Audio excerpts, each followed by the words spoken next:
Hello and welcome everyone. Hi guys. It's that time of the week again. Welcome to OzByDrone. I'm Greg. And I'm John. Great to be with you today. Welcome everyone. What's been happening in this week for you, John? I've been having a fun week. Let's start with you first. I've been having a great fun week, man. I've been out there. I've probably racked another 20 flights up on my new FPV drone, and it's just great fun. It's great. It's actually improved some of my flying skills, which is good. You know, I always thought they'd be pretty reasonable, but I've done probably nearly 600 hours now logged. But boy, this thing really gets your attention. And if you can find a place to fly it legally and have a way of flying it legally, it's definitely a must. It's great fun. Great fun. Okay. Sounds like a fun aircraft, and it might have to go onto my wish list. Yep.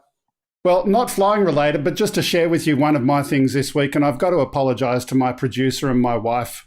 That's interesting. Because it's got a green handle, you can't see the actual handle, but this is an RJ45 crimp tool, and I've spent the whole last couple of weeks saying, where is it? And I thought it was in a bag that it was in, but it wasn't, but she found it for me. So I just wanted to apologise on air. Oh, there you go. Well, I never, actually the one in our house is never lost because my wife uses it on me, and it's usually pretty close by. What does she crimp? I'm not going there. Okay, moving right along. So let's get straight into it. In fact, I should go and press a button or two. I'm behind over here, attributes, spreadsheet, news. We're going to start with the news. OzByDrone news is brought to you by AirData UAV. Is your drone healthy? Is it sick? Is it about to surprise you on your next flight? Don't wait to find out. Discover under the hood information and review the early signs of problems before you take off again. Use discount code OzByDrone20 to get a 20% discount. There's a link to their website in the description of the video today. Yep, so I'm going to mention. Yep. Oh, we're actually there, Greg. Our data people have just got all the porting now done for the DJI Fly app, which is fantastic.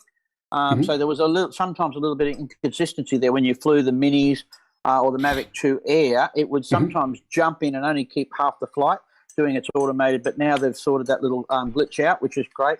So they're covering all of those platforms now, which is terrific. So they're traditionally they pull the data back from the DJI portal. Yep. Was it a problem with the DJI portal storing the data in a weird way, or we don't know? Well, that's always the question too, because a lot of app developers and software developers and third party try and keep up with the changes in the DJI software. So every time an SDK comes out, we've got to really go back and sort of unboot everything or unpack everything to see how that works. But look, they're always pretty quick on it. The AirData guys pretty much jump on that stuff because they know a lot of people rely on it. Okay, a little bit of synchronization issue between your face and your mouth today, but we'll soldier on. Let's get into our first story for the moment. So the first one is titled Parachute Research. St Mary's University students are exploring emergency fail-safe parachute deployment as part of their education. CO2 cartridge connected over here, and on the inside we have a small tablet that is holding the CO2 from going through the tubing system.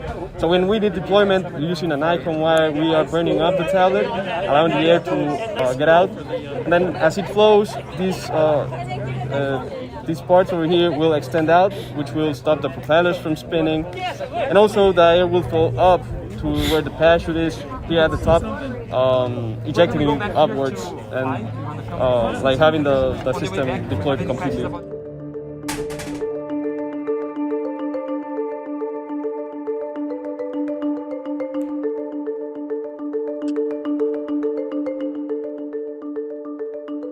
The next step is, because this technology was built in-house at St. Mary's University, our goal is to be open source, so the code will be publicly available. It's going to be used as an example for other researchers and other universities if they want to look at it and have an idea of how they could replicate the project. So yeah, look, this is something unusual, and that's why I brought it up. The the concept of stopping the propellers when you're deploying a parachute. This is something that they're taking away from the drone. The drone is not going to have any control. They're going to stick this thing into the propellers deliberately to stop them. Have you seen any other systems that do that, and what are your thoughts about the idea? Yeah, look, I've had some over the many years looking at different ballistic parachutes that are in the modern Cirrus aircraft, the new Cirrus Vision jet. These are all manned aircraft, of course, and then this idea goes back into manned aircraft technology a lot earlier, and even in the very early, 40s and 50s, they were deciding whether you could put an airframe parachute onto a section of the fuselage, like an escape pod.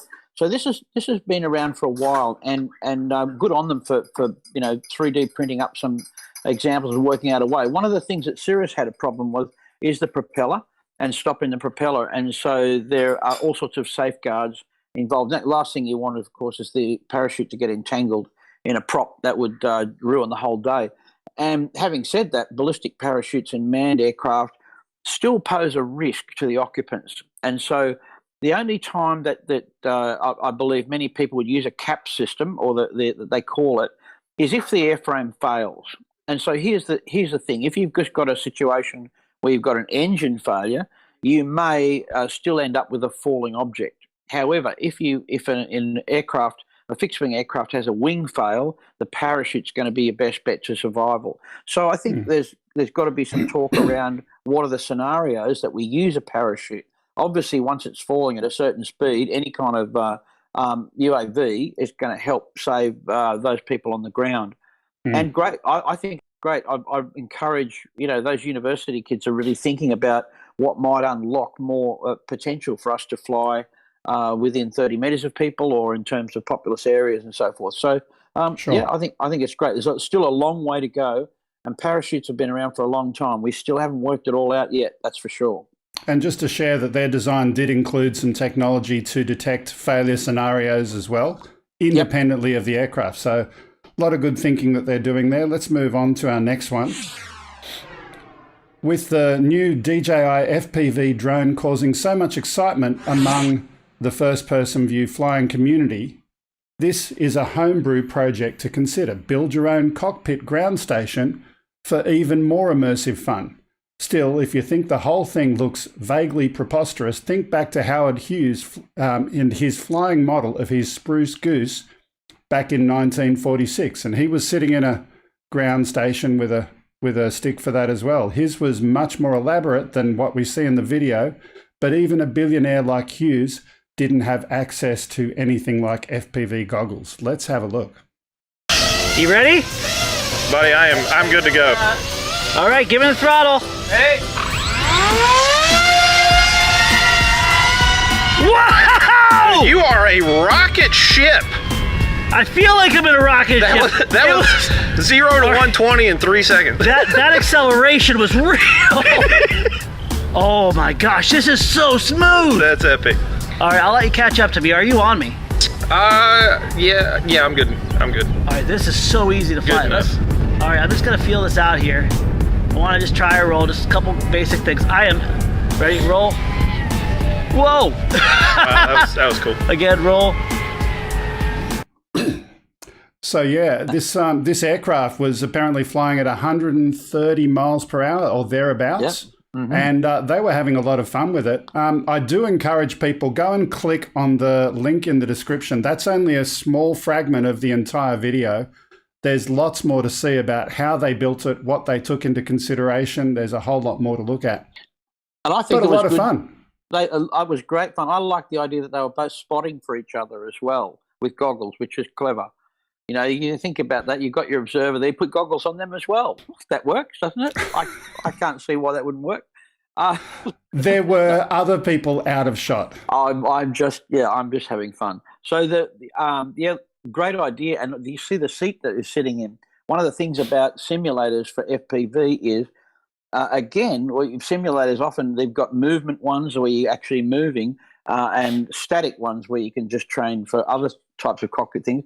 With FPV cockpits, you don't need to move because, of course, you don't. You sit still and you can have the experience. So, look, it looks like a lot of fun. I haven't done much in the sim yet. I've done a couple of hours, And I think that we're going to see some really good development with simulators over the next few years, particularly with more complex aircraft. They'll definitely be coming out. Yeah. Okay. Sounds like fun. We always see stories about droners that are banned. And this is yet another one of those stories. Drone entrepreneurs are finding a very old industry standing in the way of drone photography businesses. Land surveying. In North Carolina, the Board of Examiners for Engineers and Surveyors is sending warning letters to drone operators saying that certain photography amounts to surveying without a license and threatens them with possible criminal prosecution. Now, this drone entrepreneur, Michael Jones, is fighting back. Let's have a look. Sent me a notice December 20th of 2018, basically saying that they had found, I guess they're researching my website, they didn't really stress how, but they had discovered that I was practicing surveying or offering surveying services without a license. Shutting down Michael and other entrepreneurs like him ensures that licensed surveying companies keep the fast-growing drone imaging business for themselves. But the board's expansive view of what requires a license is at odds with the First Amendment. Collecting information, processing information, and selling information is speech. Surveying, by contrast, is legally establishing and recording property boundaries. Michael wants nothing to do with surveying. What he wants to do is take photos of land and share information about land with willing clients. And that's speech, pure and simple. John. Yep, he's good to go, mate. We've actually done this one. So when we work with surveyors, we work with a licensed surveyor. They put out the control points where we survey. We just capture the imagery, we process it, but if they're going to sign it, they have to go and check it, and then they issue a legitimate survey document if it's boundaries and so forth. Basically, if you can't, we're just capturing images to support a surveyor. Now, if you do it on your own and you don't have a surveyor, which you can do, so we'll do a survey where we'll put control points out and fly an RTK or PPK survey, and then what we'll do is we'll tell the client that is a visualization. It's not a survey document in no way, shape or form, and it clearly marks on the document it's just for visualization purposes. Now, they can take that if they want to a surveyor and have a surveyor authenticate it, but the lines are very, very clear. I mean, yesterday I did a talk for the Country Surveyors Association. It was an online Easter conference for them, and a lot of the surveyors we work with are great, so they'll often call us to do bigger jobs where they want large aircraft and so forth to capture.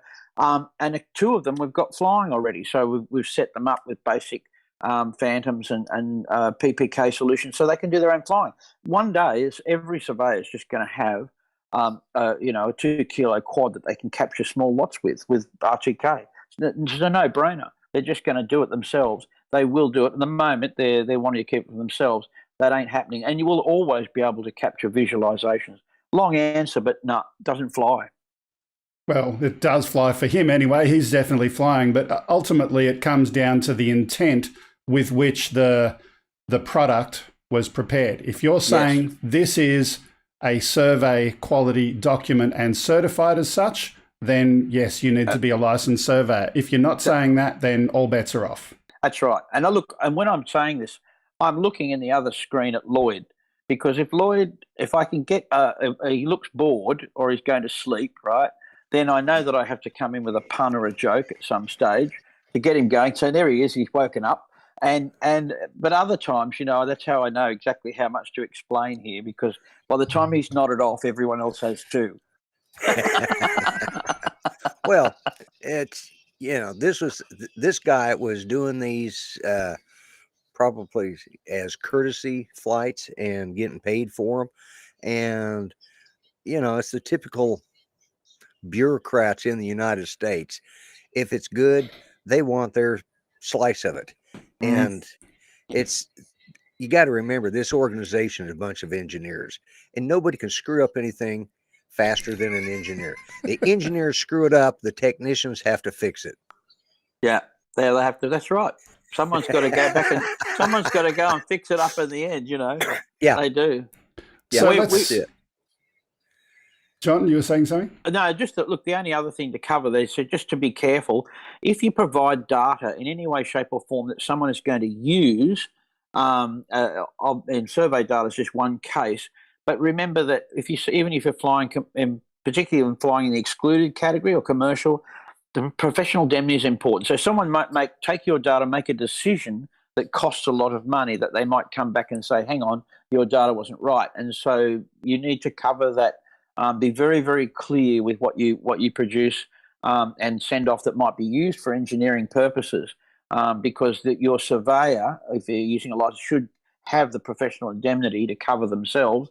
There's no responsibility here, all care, no responsibility from drone pilots. But, look, a little bit of reading will bring you up to speed with this. It's all out there. And it takes most people, by the time they've done a bit of survey and starting to get good results, and I mean, you can get very good results, you've got you've done it properly and you've looked at what the problems are, you know what the problems are, and not every stitch comes out the way you would think it would. So you don't just put your hand on your heart and say, here it is. If you've got a drone deploy solution and you don't know how to check it, you've got to be very careful. I use their name. If you've got a stitch, and they're just one of the many services that take your images and send you back the point cloud. And they have a disclaimer in there as well. They won't guarantee their point clouds. Why would they? There's too many errors that can happen. So anyway, let's move on. Let's move on. Speaking of engineering, we've got a new engineered solution here. Oxford Technical Solutions has released their XNav 650, the latest in its line of inertial navigation systems suitable for use on drones. Speaking of surveying, INS provides surveyors with absolute position, timing, and inertial measurements, heading and pitch and roll, that can be integrated into their survey projects. The measurements, when combined with data from other devices such as LiDAR sensors and cameras, can greatly enhance the surveying process, leading to a greater return on investment according to the company. Let's watch. So it's LiDAR.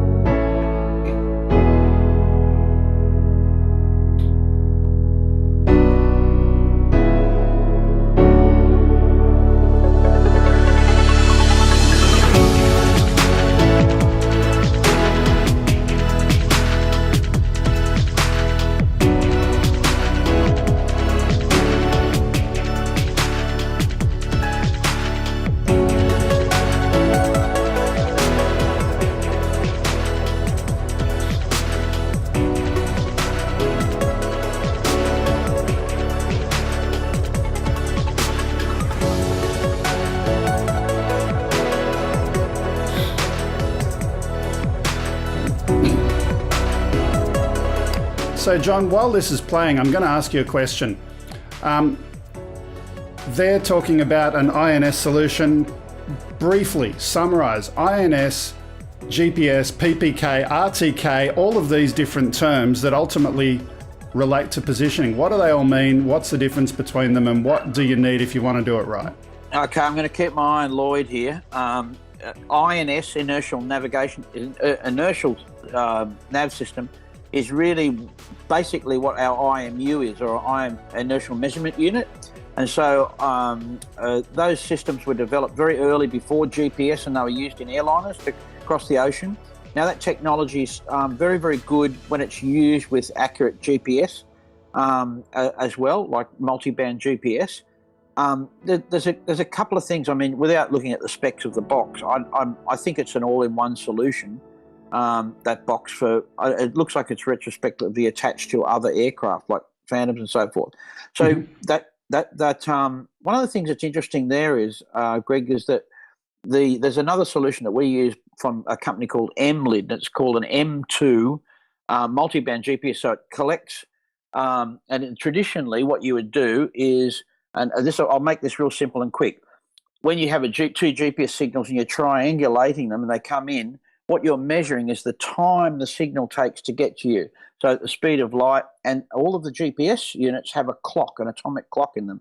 So guess what? The GPS is over here. It takes a little bit longer for that synchronized signal. And so it's got a system of tracking where these are. Now, when you go to L1 and L2 multiband GPS, we're not just looking at the time, we're looking at the actual waveform that the time is modulated within, and aligning those waveforms. So it's much more accurate, very, very quick and accurate L1, L2. So these type of boxes that we're adding onto our traditional GPSs are just giving us that additional accuracy. The big problem in those sort of things here, and this will be an interesting to find out how they do the solution, is the camera trigger point. When the camera takes a photo, the exact position over the ground being logged with a multi-band GPS position sometimes get a little bit of error. So much so that on our aerial, we had the aerial mast, and as the Phantom was flying forward and the camera was below it, there was this much difference between the center of the GPS and the center of the camera lens. Guess what?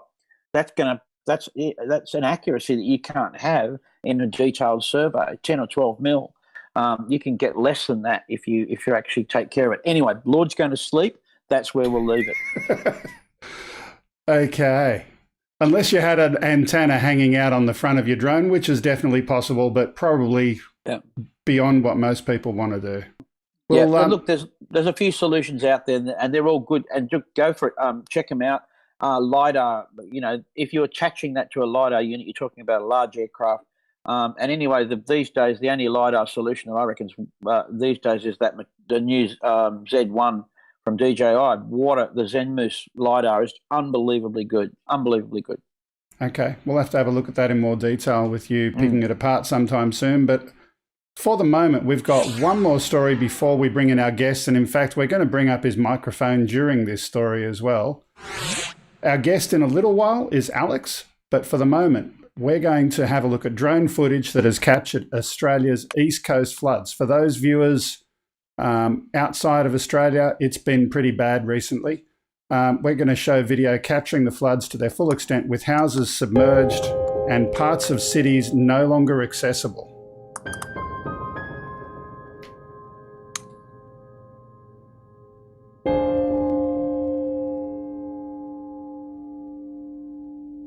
So we'll just let the first bit of this play with the messages on screen, and we'll bring in our guest shortly.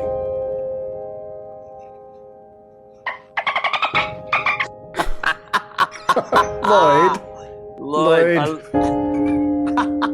I was trying to be serious and somber, and you've got to bring in Flipper. I thought I saw Flipper there for a minute. It does look wet there, so I just assumed he would be swimming inland. Yeah.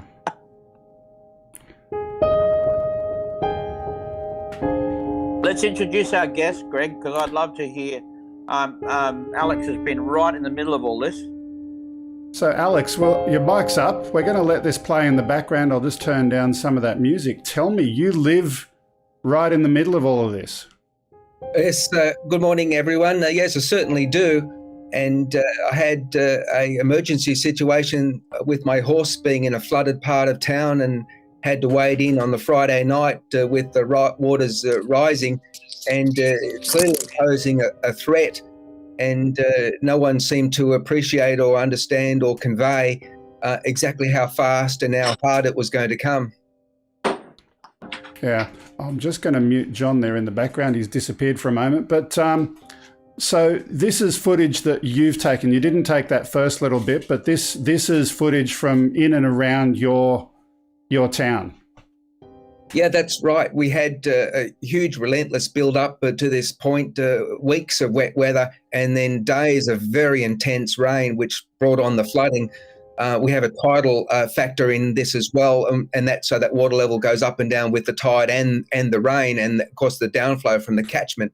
And I managed to get breaks in the weather on the Saturday, and I flew a series of small missions over the day, and when it just bucketed down for an hour or two, went home for a while, and then went out again, and just backwards and forwards all day. And I wanted to do the whole, town from front to back, from the river mouth to the flooded area where my horse was, and I managed to build up enough material for a 20-minute video by the end of the day. Yeah, so we've only taken a few minutes out of that full 20-minute video, and it's amazing footage that you've got there. Do you want to, what were you flying first of all, just out of interest? So we're drone people, what were you flying? Okay, so that was a Mavic Air 2, brand new out of the box. I've got several drones. I've got an Autel Evo 2 Pro, an original Mavic 1, and I've got a Swell Pro Spry coming. So I like to keep, the best tool for the job. As it happened, the Air 2 was what I had available.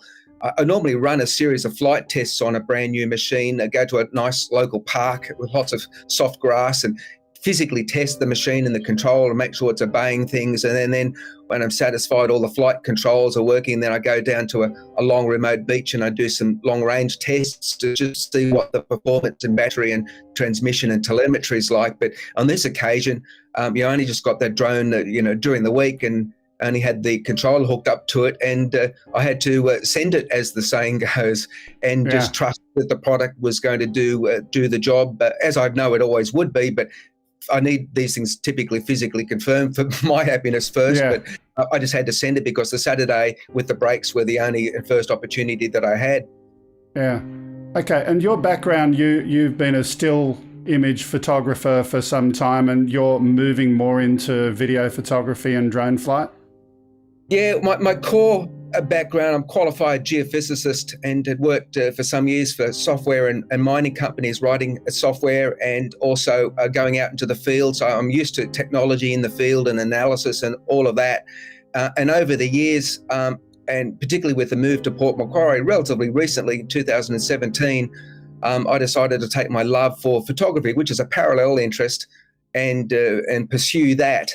And in addition to my software interests, and with the Mavic Pro 1 coming out, it really was the watershed moment that meant a lot to me. It was a folding leg drone, as everyone knows, and it could go in a camera backpack. That means, therefore, I could satisfy my interest in getting to hard to get places. And so it kicked on from there. Okay. So let's now formally introduce you, now that we've had that extended video intro. Alex from rovingeye.com. I do encourage our viewers to go and check out his website, rovingeye.com. Alex has got a lot of images in there that he's got available for canvas, not just in Australia, but in other parts of the world. And if you'd like to support Alex and his photography, go and check it out. There might be an Australian image that you'd like to have hung on your wall, and I hope you don't mind the shameless plug there. No, I certainly don't mind it, and I appreciate any and all custom. It's like a leap of faith. No one asked me to do this. No one set the roadmap out for me. No one explained what I should and shouldn't be doing. So I took it from a passion and built a business and pursued the highest level of quality that I could at any stage. And that's a lifelong process. I hope that never stops. Yeah. So we spoke a little while before the show today, and you've certainly come from a still image photography background, and you've got some future plans. Tell me about your future plans and your direction. Well, yes. So my core love is fine art, landscape prints. But the time and cost of going to everywhere that I plan to go, I want to maximize things. So there's so much that can be conveyed in the form of video. Obviously, in situations such as this, we've seen the value for flood footage, both historical and ongoing, for the community to look at and appreciate. And I've had such a huge stream of positive comments on the YouTube channel. Thank you. This is a real proper newsreel, and so on and so forth. And so I've bought several 360-degree cameras. I'd like to explore that. I'm thinking of getting a good industrial time-lapse system as well, so that, for example, when I'm out in, say, the Kimberleys with huge tides, I'd like to see what that's like with an 8 or 12-hour, video running as well as while I'm out doing with my drone or with my SLR. So I'd really like to capture the essence of a place, and video is certainly a relatively new format for me. And so I've just got the tools here. I'm using Resolve to do my video editing, but I'm just an entry-level user, and just trying and get a nice workflow together and convey the message. Okay, I'm going to surprise John just for a minute and put him back on screen there. I've got your mid-mouth full of whatever it was you're reading. The reason for getting you up is to ask the question, what are your thoughts on what you've just seen in Alex's photography based on your previous emergency response drone photography? And have you got any thoughts and comments or questions for Alex? Well, I think, Alex, first of all, you've got the right aircraft. I think a lot of people make that mistake to start with. They don't necessarily think or do enough research to find it out, and you've just nailed it down to the one. The Mavic Air 2, and of course you had a 1, which is a very, very solid aircraft and still sells well, the Mavic 1, the Pro. and moved on to the Air 2 with the OcuSync. You know, I think, again, not just from the point of view what it's capable of and what it's capable of capturing in terms of how portable it is, and also, you know, it's stepping stones as well. You know, we're going to see all sorts of opportunities in the future, and having that lineage, if you like. But again, it's real much like the manned aircraft. You start flying small Boeings, and they get bigger and bigger. Once you find yourself a product that's like that, I'd be interested to know. I've had a couple of flights of the Autel, and I really liked it. I didn't want to compare it against the DJI products, but Alex, what are your thoughts on the Autel machine? Yeah, I like the Autel. It's a physically bigger drone and heavier, so it promises some more, it mass to handle, winds and so on. I particularly like the camera in comparison to the DJI, only from a camera, perspective. It gives me options for aperture priority and shutter priority and so on, and a physically larger sensor. And I like its handling, and so I find it stable. It has long range, so it meets all my criteria. And I like to have the options of this drone versus that drone. They have some overlap, so when I'm going to some of my remote locations, I like to have the built-in redundancy just in case one has a bad hair day and it decides to have a problem. I can always rely on the other one. So they overlap each other to some extent. Yes. And so I feel as though I've got the best of both worlds with those drones. And I don't know if you guys know too much about the Swell Pro, but I've taken a punt and put in an order for the Spry because I'd like to work deep within waves and spray and who knows, hopefully not another flood and rain. But I'd like to have that option as well, even though it's got some limitations, one-axis gimbal. I feel that can be worked with for the advantages that it gives me. So it's sort of different tools for the job, and I'm trying to get a nice spread so that I've always got some options. Yeah, that's great. Oh, look, I figured the Autel had, for photographers, a little more flexibility with using the camera. That's one of my weaknesses. I'm not. I imagine myself to be occasionally take a good photograph, but it's purely luck, and I don't really have enough of the science and have not done it enough. I think people who come from a solid photography background as a hobby and then come into getting their cameras airborne have a much better idea in terms of capturing those special images. And I actually went to a photographer for a while and wanted some lessons. We traded. I taught him to fly, and he taught me all about photography. And then the same thing came at the end, Alex, was that I had to go out and take 5,000 photos before I was going to get, a feeling of how bracketing, changing the settings. And the same with him. He was going to have to go out and fly. So you can show someone how to fly, but unless they start racking hours up doing it. And I think, both of those skills blended together and taking it to places like the Kimberley, it's just wonderful. So I think you're always going to have now with the technology, you're going to have a good solution that'll get you where you want to go. Exactly right. And the modern era with drones are just opening up, as you all well know, so many, possibilities. And I just absolutely love it. Funny enough, when the Mini 2 came out and I looked at the camera, and it's one of the tiny sensors, it's like an iPhone camera, if you like it, or a modern smartphone camera. And I'm just amazed. What I like about the Mini 2 is that I can go places with it. I can travel with it where I wouldn't take the others, and even inside the 5.5 kilometre airport limit. And also it's not restricted by populous area rules, which is interesting. So it's just another little camera, but interesting to see how that technology might grow as well. Yeah, and when I was making this purchase for the Air 2, I was really tossing up between a Mini 2 and an Air 2, and I don't think I would have gone wrong with either. I just sort of nudged over a little bit over to the Air 2, a few more little bits and pieces on it that suited me. For the Air 2, a photographer's first choice would be the Air 2 for sure, purely because of the sensor is much more, a better tool than the Mini. The Mini is just a way of getting there. But look, I've just had a look at your website while I was having my breakfast and enjoyed some of your images. They're beautiful. I encourage everybody to go to your website.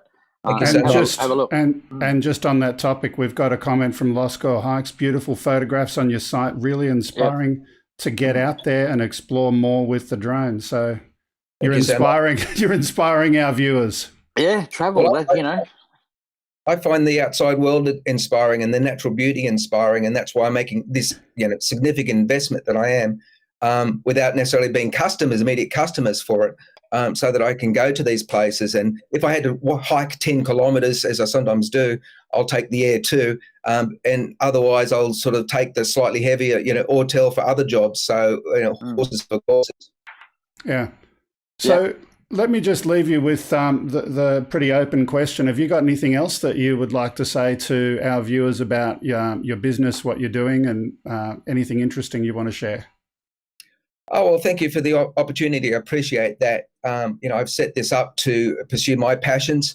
And as a side effect, if you like, I can also do this community, service by way of a drone video. So you never know what the outcomes are from taking a path of action or a course. And over the next couple of years or so, I'll be very much exploring different parts of Australia, inland on the motorbike, and offshore and up to the crocodile-infested parts, and down to other remote areas and challenging areas to take my drone and take my camera. So I hope you come back to the website, check out the YouTube channel, and I hope to be bringing really interesting content, because that's what I love to do. Absolutely. Right. Let's bring some interesting content now, because as our regular viewers will know, when we've got a guest in, we like to... Ladies and gentlemen, boys and girls, it's time to play Stump the Yank. That's right, ladies and gentlemen, boys and girls. It's that time of the show where we like to have some fun and embarrass those with a not-so-Aussie accent by asking them trivia questions related to Australia. It's time to play Stump the Yank. So I have given a briefing. I have given a briefing to Alex and the dogs. I've given a briefing to Alex to come up with a couple of Aussie trivia questions to share with Lloyd and see how we go, see if you can stump him today. My first question is, when you mentioned interesting content, why did we bring Lloyd in? Well, there is that.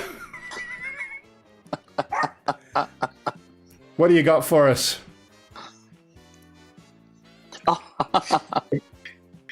Alex, what have you got for us in terms of a stumping question today? Okay, yeah, this was just a random between Greg and I and myself, and I did a bit of search because I didn't know the origin of the phrase myself. I know how it's used, and come up with some funny results on Wikipedia and so on, nothing to do with the phrase. But Lloyd, this is the phrase, stone the crows. What does that mean to you? That's a good one. The crows. Stone the crows. Is it a biblical reference? No. Have you ever heard it? No, I don't think I have. That's why We finally stumped him. Is it a reference to birds smoking wacky weed? No, anything. It sounds like it's something, throwing rocks at the crows out in the field stealing corn. But that's Stone the crows. American reference. Yeah, stone the crows. Yeah, that's a good one. A quick internet search shows that there's no one that really knows the origin. We know what it means. And Wikipedia just references a Glaswegian band from 1969, so it's not that. I got another phrase that means the same thing, Lloyd. Yeah. If you say, blow me down, would that be similar? Would you use it similar context, Alex? I think so. Well, blow me down. Yeah, that can be used in the same situation. Blow me down. Of course. Yeah, blow me down. Stone the crows. Maybe the closest I'd have here would be, well, I'll be doggone. Yeah, absolutely. Got it. He's got it. Is that it? Now, to put a one-word version of that, crikey. Crikey, that's right. Yeah. So, now, tell us, Lloyd. The crow. I'm going to have to remember that one. I like that. Enlighten us, Lloyd, with "I'll be doggone." What was that? What does that mean? Where does that come from? Same thing. You don't know? I have no clue where it comes from. It's just something, It's an expression. It's just an expression, like son of a gun. I'll be damned. Son of a gun. I'll be damned. Blow me down. Now stone the crows. Stone the crows. I'll just add that to my list of trivial crap crowding my brain and leaving the good stuff out. Okay, Alex, have you got another one for him, Alex? That was a beauty. I haven't thought of any others in the meantime, but maybe John might be able to cover this gap. Well, just trying to think. I was interested, the other day I was listening to all of the things like champing at the bit, back in the saddle, all of the things that relate to horse riding. But I couldn't work out, would they be American originally, you reckon, I suppose, for Wild West? Did you say things like that, champing at the bit, back in the saddle? Yeah, you champing say? at the bit, yeah. Back in the saddle. Back in the saddle. What's the other one when the horses racing home? I'm just trying to think of an Australian one that you wouldn't know. Giddy up. I don't know what that means. Yeah. Can I share? I want to share something that was a radio call for something that happened, and this was on the radio. And just imagine that I'm the radio presenter now, and Lloyd, I want you to translate this. Shut the gate to the back paddock. The horse has bolted. He's unstoppable. He's going for it. He's going for it. He's done it. What's that, Lloyd? What does that mean? That's a horse race, and the horse that's in the behind. He's moving forward. He's going to get. He's running up fast. He's faster. He's getting ready to cross the finish line. Wow. No, it was a football game call. It was a football match.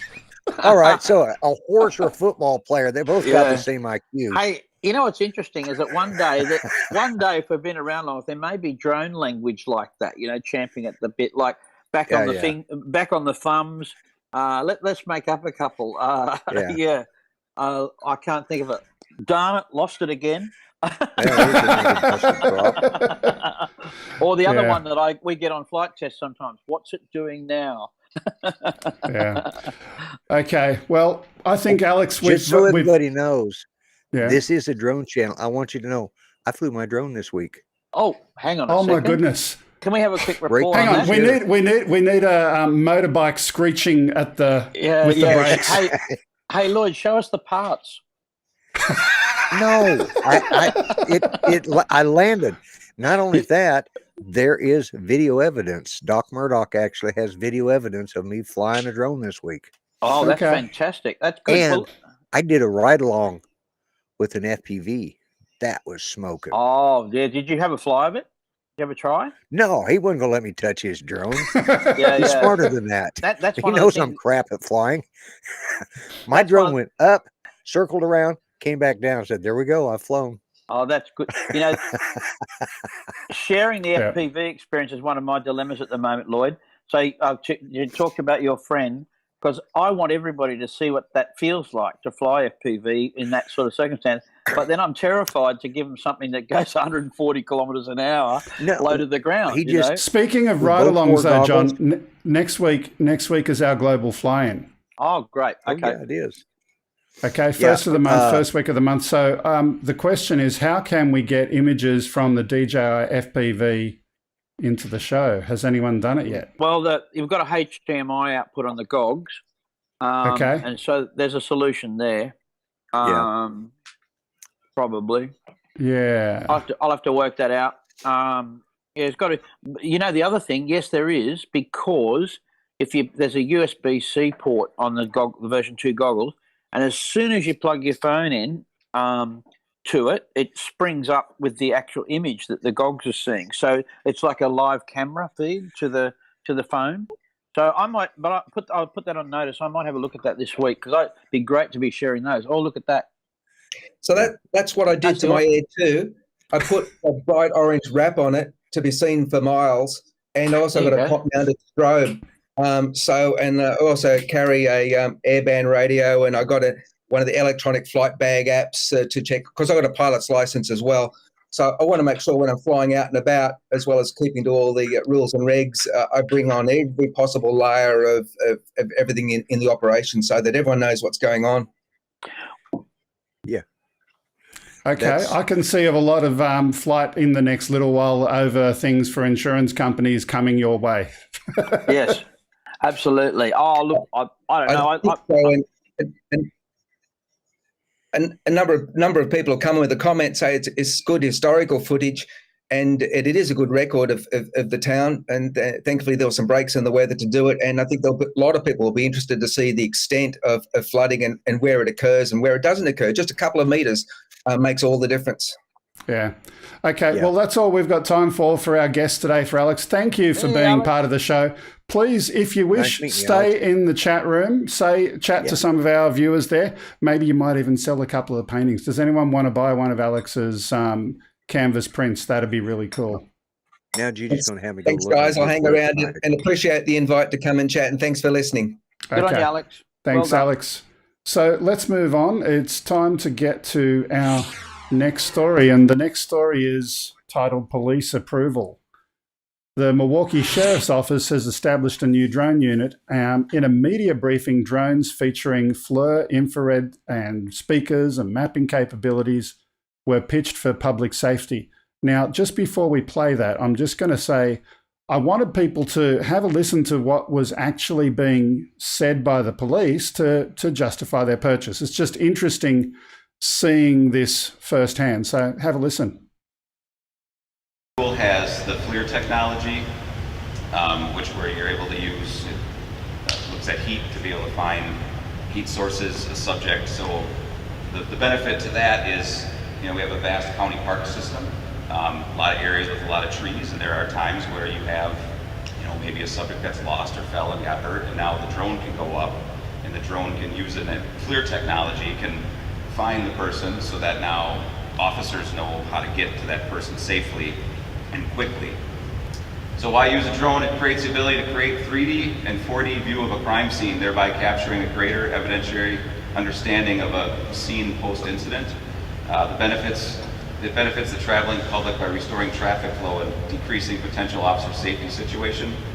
Can aid in the crash reconstruction at fatal accident scenes, provide insight in how to best redirect traffic and reduce the time needed to process the crash scene and potentially cut down on the time to process a scene. There is a program out there that you can use it for the mapping, and it can take measurements. I believe it's down to 0.3 of an inch accuracy. So it uses the same video technology and things like that. So this can be watched in a command center in real time. So the pilot can see it, and then obviously you can see it's hooked up to the projector with the cable. So if, say, this was in a command post, you could just hook that up to the TV as well and see it.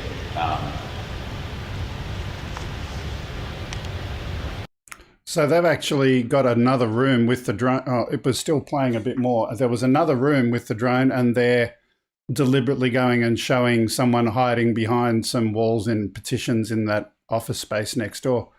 But that's what they were showing. I'm not trying to say that in a negative way. I'm trying to say these are the things that police are calling out as uses for the drones as part of their business case. Interesting to look at. It is interesting to look at. I mean, that's a what we call a COTS solution, a commercial off-the-shelf aircraft, and a few people in this show are flying that aircraft or a version of it. One of the challenges though, for everybody that's coming into this is not so much what the aircraft will do and what it'll capture and these cameras and sensors and so forth, but who's actually flying it. We've been working in the last few weeks with a couple of different entities. I won't say who they are, but they really want to have this type of technology. But the problem is that then who's going to steer it? Who's going to fly this aircraft? So they started on embarking training hundreds of their staff and people to do it. But then again, all sorts of other problems emerged, and they're not doing it regularly. They don't know how to do a firmware upgrade. I mean, the people who watch this show will know we have a passion for this. We spend a lot of time reading about it. We spend a lot of time studying about it. And if you were at work doing another job, like being a police officer, and they said, well, guess what? Here's your taser. We're going to show you how to use that. You put that in your belt. Hope you don't need it. Here's your gun. We'll show you how to use that. Oh, and by the way, here's a drone. And put that aside. When you need that, this is what you do. You take that out and do this. It doesn't work like that. I mean, I suggest when perhaps someone pulls a taser out or a gun, they don't have to do it very regularly either, and it doesn't always go well when they do. Honestly, it doesn't. It doesn't. You hope you never have to. But flying requires an intense, if you like, immersion in what you're doing and the technology. You need to do it. Repetition's the mother of skill. If you are not doing this regularly, and if they are, problem solved. If you're doing it a lot, you get good at it and you become safe. And so just my comment to throw in there, because they're not showing it. They're not showing the whole picture, are they? They're showing an aircraft and its capability, but someone who's flying that at the moment knows what they're doing, and that person probably won't be available tomorrow. That's a real issue. Good news for us, there might be jobs out there for all of us to fly airplanes that people can't. So who knows what's installed there. Yeah, we got to go and strap on a badge. But let's move on for the moment. Our next story, and this one is an award-winning story. DJI have recently had their 6th annual drone photography competition on their SkyPixel website. People submitted astonishing drone footage from places around the world, and this was their winning entry. Now, I didn't have rights to use the music that they had there, so I've stripped that out. But I do encourage everyone, go and have a look at the description for our video today. We've got a link to where this is so you can see the original complete with the music. This is amazing footage. Oh, it's just incredible. It's a whole new form of cinematic experience. You know what I mean? High speed, of course, there's various ways that you can speed. You've got to be able to shoot the video to be able to speed it up properly. It's got to be accepted. But, wow, it's a ride, isn't it? It's just like a roller coaster. Yeah, it is, absolutely. We'll leave that there. We'll leave that there. There's lots more to see of that. But I've got a quick question for Lloyd, I think he stepped away, but I was going to ask him a quick... again. He's just, wake him up. I'm here. Okay. Wake up, Lloyd. I'm awake. Okay. Lloyd, what is a balls up? What is a balls up? Yeah. It's a screw up. Yeah, you'll know that. Okay. I was just seeing if you knew that one. I was just saying if... Well, yeah, it is that too. But let's have a look at our next story, because I think this is a bit of a balls up with a different kind of... Oops, wrong. Speaking of balls up, I pressed the wrong button. Try this one. There we go. A balls up of a different type. The PGA Tour posted a video on social media showing a drone flying high in the air and dropping 384 golf balls onto the green, which had the names of 64 players in the field and the WGC Dell Technologies match play printed on them to see which player would land in the hole. Check it out.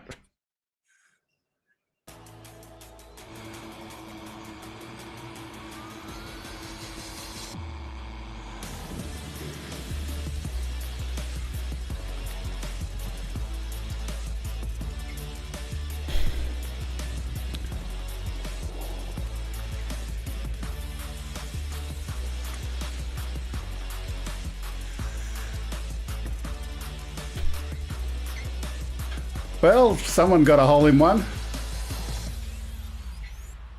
Oh, look at that. How staged was that, though? Oh, yeah. The photo. But listen, I've just had a great idea. Yeah. I've just had a great idea. And you heard it here first on OzByDrone, right? It's going all over the world. Yeah. But get this. It was like an epiphany. What about drone golf? So what you do is you get a golf course, and let's hear it through. You hire out a golf course, and you get maybe 10 people or whatever, and you do a round, but you take your drone, and of course you've got rules. You got to stay within the line of sight, so you got to walk. Got to drop it, so you got to drop in the hole, and you play 18 holes of golf. Go for a nice walk, fly in a nice park area, and you're with 10 friends doing drone golf. I mean, where did that come from? That's fantastic. I got to try it. I tell you what, Greg, we'll set it up this Christmas. We're going to have, and Lloyd, you got to get some mates. We're going to have a Christmas drone golf day, right? And so what would be even better than that, John? Unbelievably fantastic fun. What's that? What would be even better than that is you remember those solutions where you could have someone fly an aircraft in another country. Yes, that's right. Just imagine that, where you could have an international drone golf tournament. Now we're talking. Wouldn't that be fantastic? We could do the technology, and what I think it would that would be on the 6 o'clock news. Drone golf. I hate golf. I can't play golf at all. But it's a great nice place to have a walk, right? Because I just cannot imagine the idea of wandering around chasing balls around all day. That's now let's put it out. But doing it with a drone, that I can see. I know, yeah. But here's the thing: let's put it out to all our viewers and listeners, and we'll scope it out and we'll perfect it. Bring in your ideas, write them in the chat. If you got things you could add, like obviously, ideas or rules. You have a caddy, right? So you could do an I'm FPV. just imagining, John. Right? John. Yeah. I'm just imagining, after you've done your initial swing, you get to come in and bring your drone down and hover on top of the golf ball to see if you can blow it closer to the hole. Putting. That's a great idea. You get it. If you'd be able to push it into the hole. I mean, the possibility is there's a lot of ways of crashing. But it's not putting. It's not putting yet, have we? It's not putting. It's puffing. Your drone's trying to puff it into the hole. That's right. That was a bad one. Most fun. Oh, thank you. You know what the biggest fun would be to have the race. So you both got your two people, two pilots on the tee off, right? You both got your ball attached, ready to go, and you say go, and the first one to get the ball in the hole is the winner. Like that's a recipe for disaster. It'd be great to watch. And there's a whole lot of fun. So you can have speed trials. We could do FPV trials where you could race your FPV stuff down the golf course, create footage. You can have a whole day, picnic day on a golf course, and what a great place to fly. If you've got the whole site. I am going to go straight down because you're not flying. Course. You're not flying over people. It's all. No, you're not. That's yeah. it. So here's the thing. I got to put it to see what I could do to hire a golf course, and whether they'd let you have it for like 2 or 3 hours for a club meeting, and then you start flying drones at golf courses and having a fun. It's a good sport. It's healthy. You got to walk in there. Come on, everybody, throw in your ideas. Let's get this down. OzByDrone. Just so you know, Christmas Ken golf Heron day has put $20 towards your drone golf empire. Oh, that's fantastic. Can you put that message up? Yeah, absolutely. No. Check it up. Tyler what happened? Sucks again. Oh, Title Live. The software that we use to put all of this stuff on the screen apparently has stopped working again. The thing I like about the whole thing, the whole idea is that because it's one of those great safe places to fly that's got sport involved, so you're doing something fun, you're doing something healthy, using your drone, you get great images and so forth. And then guess what? At the end of it, when you're finished, there's a pub. What could be better? What could be better? You can have a martini at the end of it and a nice meal. Oh, we're on a winner there for sure. We're on a winner there for sure. Mate, sounds like a plan. And Thanks, if it doesn't Ken. work for you, thank you, Ken. If it doesn't work for you at your local, the Cronulla Sharks have recently taken over management of the Karela Golf Course. So footballers, they'd be up for watching that, I think. Up, yep, absolutely, yep. Okay, let's move on. We've got 2 stories left and only a short time. This first one, Lockheed Martin has recently unveiled Counter Unmanned Aerial System, or CUAS, Interceptor to take on combat drones and drone swarms on land, sea and air. The Morpheus Interceptor system is based on high-powered microwave technology and is capable of simultaneously neutralizing multiple targets, the defense manufacturer has stated. Look at this. Now, it's not super clear imagery, but you get the idea.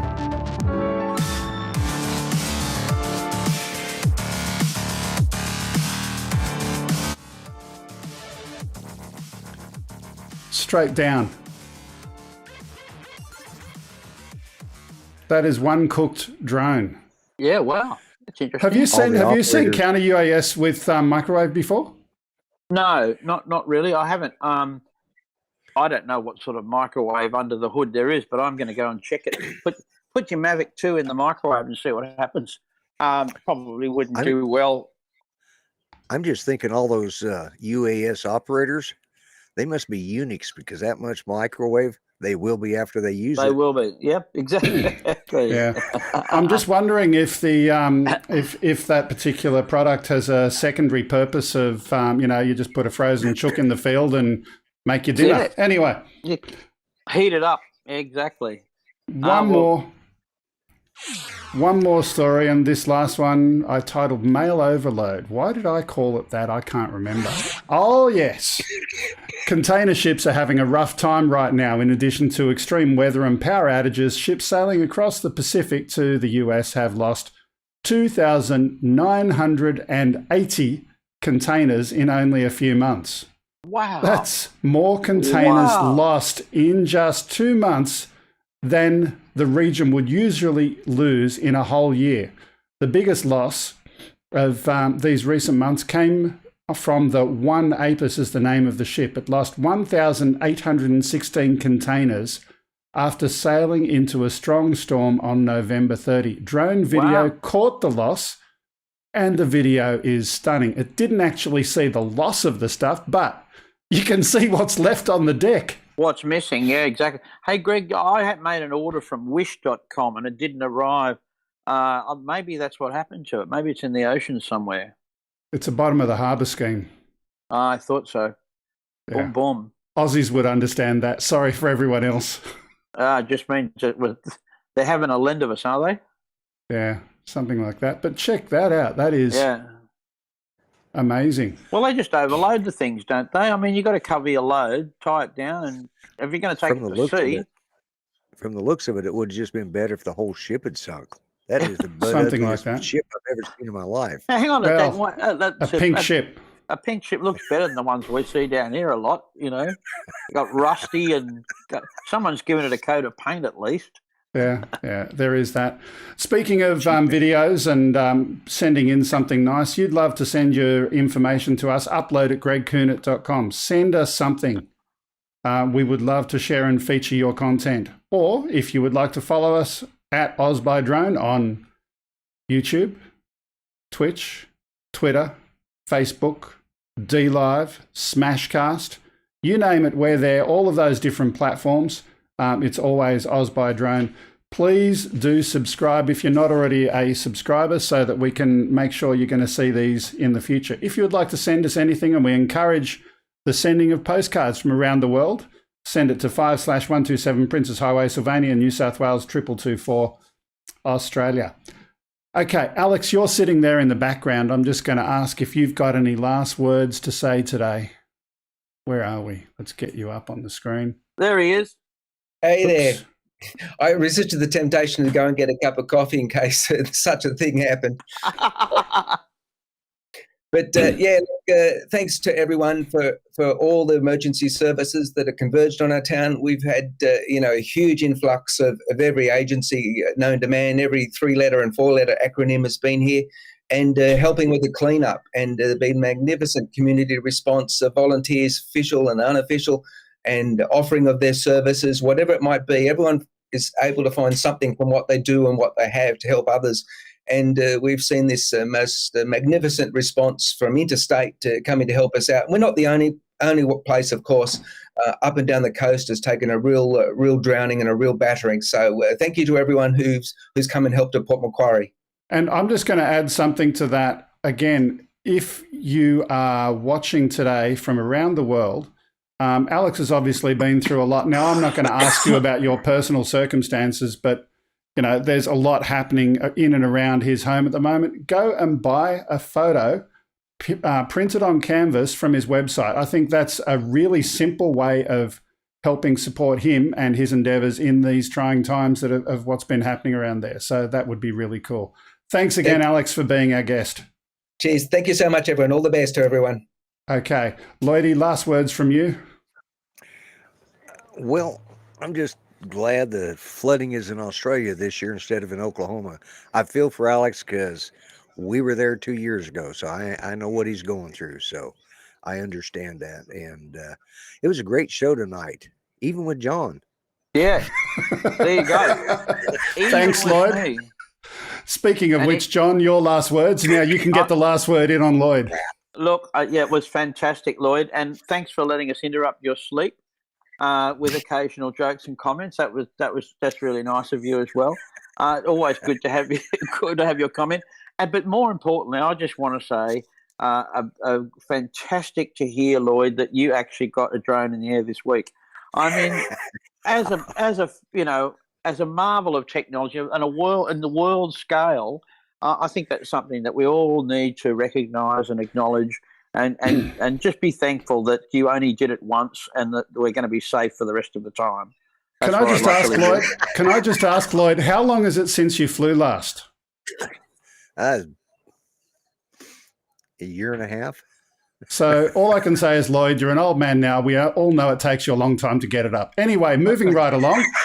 To finish the show today, OzByDrone is also supported by NoLimitDronez. Do you feel like your drone is weighed down by chains when you're flying? Take the chains off and fly without limitations. Check out NoLimitDronez.com for more information. That's all we've got time for today. It's been fun having you all here. We'll see you next week. Remember, next week is a global fly-in.